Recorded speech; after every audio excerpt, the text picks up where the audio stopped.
নমস্কার বন্ধুরা, আজ নিয়ে এসেছি বিটের দুর্দান্ত স্বাদের নিরামিষ রেসিপি। আমরা বিটটাকে বেশিরভাগ ভাজা করেই খাই, তো এইভাবে একবার বিট আলুর নিরামিষ তরকারি রান্না করে দেখুন। দুর্দান্ত লাগে খেতে, শুধু ভাত না, রুটি, লুচি, পরোটার সঙ্গেও খুবই ভালো লাগে। তো চলুন দেখে নেওয়া যাক। তো বন্ধুরা, এখানে আমি দুটো বিট নিয়েছি। বিটটাকে এইভাবে ছুলে তারপরে ভালো করে ধুয়ে নিতে হবে। আর এখানে নিয়েছি মিডিয়াম সাইজের একটা আলুটাকেও এইভাবে কেটে নিতে হবে। তো দেখুন বন্ধুরা, এইভাবে আলুটাকে কেটে নেওয়ার পর আলুটাকে খুব ভালো করে ধুয়ে নিতে হবে। আর এদিকে বিটটাকে ধুয়ে নিয়ে বিটটাকে এখন গ্রেট করে নিতে হবে। একটা গ্রেটারের সাহায্যে এইভাবে বিটটাকে গ্রেট করতে হবে। আর এইভাবে বিটটাকে গ্রেট করার পর দিতে হবে অল্প করে একটু লবণ। 1/4 চামচ মতন লবণ দিয়েছি। লবণটা দিয়ে এখন খুব ভালো করে মেখে নিতে হবে।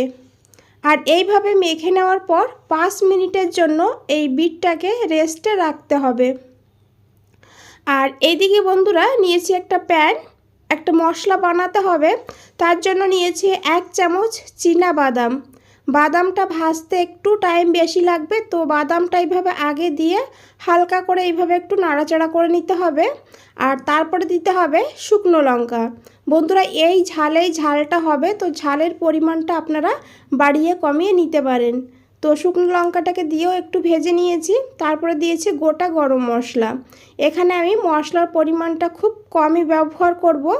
তো এখানে আমি একটা এলাচ, 2-3টে লবঙ্গ আর 4-5টা গোলমরিচ আর ছোট ছোট 2-3টে টুকরো নিয়েছি এখানে দারচিনি। আর দিয়েছি 1/2 চামচ গোটা ধনে, 1/2 চামচ গোটা জিরা। আর এখন এটাকে 30 সেকেন্ড মতন ভেজে নিতে হবে। ভেজে নেওয়ার পর মশলাটাকে ঠান্ডা করে নিতে হবে। আর বন্ধুরা, মশলাটাকে এইভাবেই ভাজতে হবে, মশলার কালার যেন চেঞ্জ না হয়। লো ফ্লেমে এইভাবে কিছু সময় ভেজে নিতে হবে। আর এইদিকে 5 মিনিট পর বিটটাকে নিয়েছি। আর এখন এই বিট থেকে বিটের যে রসটা আছে সেই রসটা এইভাবে বের করে নিতে হবে। এই জুসটা বের করে জুসটা ফেলবেন না, জুসটা কিন্তু আমরা তরকারিতে ইউজ করব। তো এইভাবেই আমি বিটটাকে আর জুসটাকে আলাদা করে নেব। তো এখানে দেখুন, জুসটাকে সাইডে রেখে দিয়েছি। আর এখানে নিয়েছি লবণ, অল্প করে লবণ নিয়েছি আর অল্প করে হলুদের গুঁড়ো নিয়েছি। আর দিতে হবে এখানে লঙ্কার গুঁড়ো। তো লঙ্কার গুঁড়োটা এখানে আমি কমই দিয়েছি, আপনারা চাইলে একটু বাড়িয়েও দিতে পারেন। আর দিতে হবে এখানে অল্প করে একটু ভাজা জিরের গুঁড়ো। আর দিতে হবে এখানে ধনেপাতা কুচি। ধনেপাতা হাতের কাছে থাকলে অবশ্যই দিয়ে দেবেন এখানে। তো ধনেপাতাটা দেওয়ার পর দিয়ে দিতে হবে বেসন। তো এখানে আমি 2 চামচ বেসন নিয়েছি। তো বন্ধুরা, এইভাবে বিটের রসটা বের করে নিতে হবে, না হলে এখানে বেসনের পরিমাণটা বেশি লাগবে, তখন কিন্তু বিটের টেস্ট ভালো আসবে না, শুধু বেসনেরই টেস্ট আসবে। তো ওই জন্য রসটা আগে বের করে নিতে হবে। আর বেসনটা দিয়ে খুব ভালো করে এইভাবে মেখে নিতে হবে।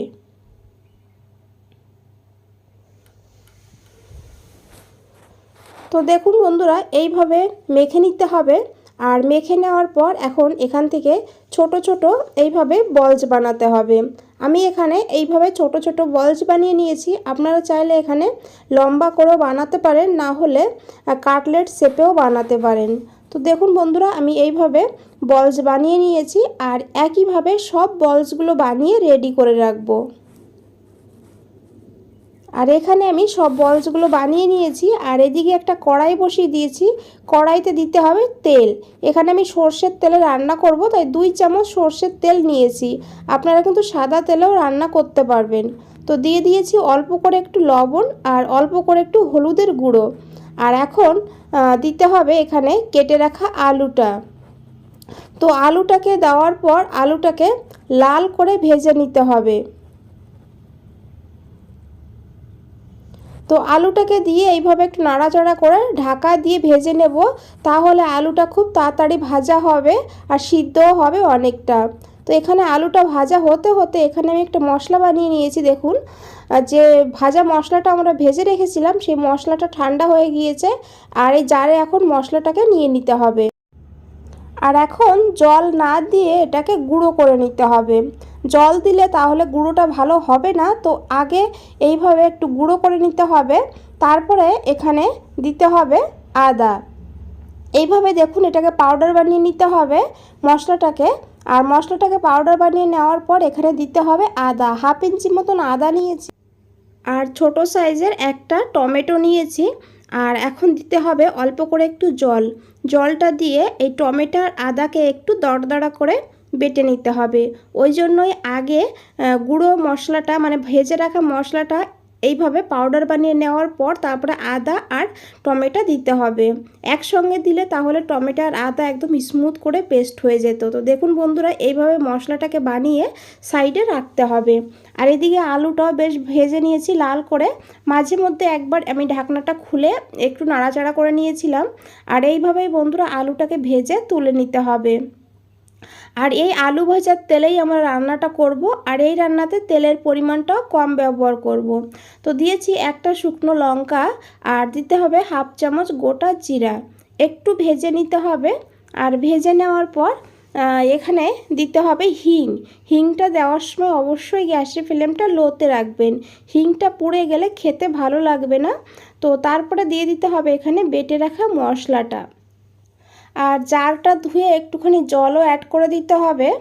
আর এখন এই মশলাটাকে তেলের সঙ্গে খুব ভালো করে মিশিয়ে নিতে হবে।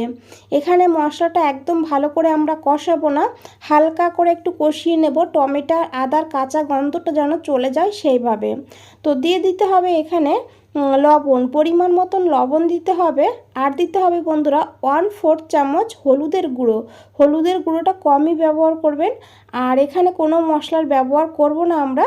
তো এইভাবে হলুদ আর লবণটাকে দিয়ে খুব ভালো করে মিশিয়ে নিতে হবে। আর এইভাবে যখন দেখবেন হালকা তেল ছেড়ে দিয়েছে তখন এখানে দিয়ে দেবেন এই যে বিটের থেকে যে রসটা আমরা বের করে রেখেছিলাম সেই বিটের রস এখানে দিয়ে দিতে হবে। আর এই রসটাকে দেওয়ার পর খুব ভালো করে মশলার সঙ্গে মিশিয়ে নিতে হবে। আর বন্ধুরা গ্যাসের ফ্লেমটা একদম লোতে রাখতে হবে। লোতে রেখে তারপরে দিয়ে দিতে হবে এখানে এই ভেজে রাখা আলুগুলো দিয়ে খুব ভালো করে একটু মিশিয়ে নিতে হবে। আর মিশিয়ে নেওয়ার পর এরকম একটা থালা এখানে দিয়ে দিতে হবে। এই যে ছিদ্রযুক্ত থালা এইভাবে দিয়ে দিতে হবে। আপনারা চাইলে থালাতে একটু তেল ব্রাশ করেও নিতে পারেন। তো এইভাবে এই বলসগুলো এখন এই থালার উপরে রেখে দিতে হবে। আর ঢাকা দিয়ে 5 থেকে 6 মিনিট রাখতে হবে। লো ফ্লেমেই রাখতে হবে, না হলে নিচে মশলাটা কড়াইতে লেগে যেতে পারে। তো 6 মিনিট পর আমি ঢাকনাটা খুলে নিয়েছি। আর এই দেখুন বলসগুলো শক্ত হয়ে গিয়েছে। আর এদিকে মশলাটাও বেশ ভালোভাবে কষানো হয়ে গিয়েছে। আর আলুটাও 80% মতন সিদ্ধ হয়ে গিয়েছে। তো দেখুন এখন দিয়ে দিতে হবে জল। যেমন গ্রেভি রাখবেন সেইভাবে জলটা দেবেন, তবে খুব বেশি জল দেবেন না। আর এখানে অবশ্যই গরম জল দেবেন। তো এইভাবে জলটা দিয়ে গ্রেভিটাকে 2 মিনিট ফুটিয়ে নেবেন। আর তার আগে দিয়ে দিতে হবে কাঁচা লঙ্কা দিয়ে তারপরে দিতে হবে এখানে এই বলসগুলো। আর বলসগুলো দিয়ে খুব ভালো করে মিশিয়ে নিতে হবে। আর এখন ঢাকা 3 মিনিট মতন মিডিয়াম ফ্লেমে রান্না করে নিতে হবে। 3 মিনিট পর ঢাকনাটা খুলে নিয়েছে আমাদের রান্নাটা শেষের মুহূর্তে। আর দেখে বুঝতেই পারছেন কতটা লোভনীয় লাগছে বন্ধুরা। আর নামানোর আগে দিতে হবে 1 চামচ ঘি আর একটু ধনেপাতা কুচি। বন্ধুরা এইভাবে একবার এই বিটের তরকারি রান্না করে খেয়ে দেখুন, দুর্দান্ত লাগে খেতে, খুবই ভালো লাগবে। বন্ধুরা রেসিপিটা যদি ভালো লাগে তাহলে অবশ্যই একটা লাইক দিয়ে দেবেন আর শেয়ার করে দেবেন। আর নতুন বন্ধুদের বলছি চ্যানেলটা এখনও সাবস্ক্রাইব করে না রাখলে চ্যানেলটা সাবস্ক্রাইব করে রাখুন। আর আমার পাশে থাকুন, এগিয়ে যেতে সাহায্য করুন। আজ তাহলে এই পর্যন্ত বন্ধুরা, ফিরে আসছি নতুন কোনো রেসিপি নিয়ে। ভালো থাকবেন, সুস্থ থাকবেন, ধন্যবাদ।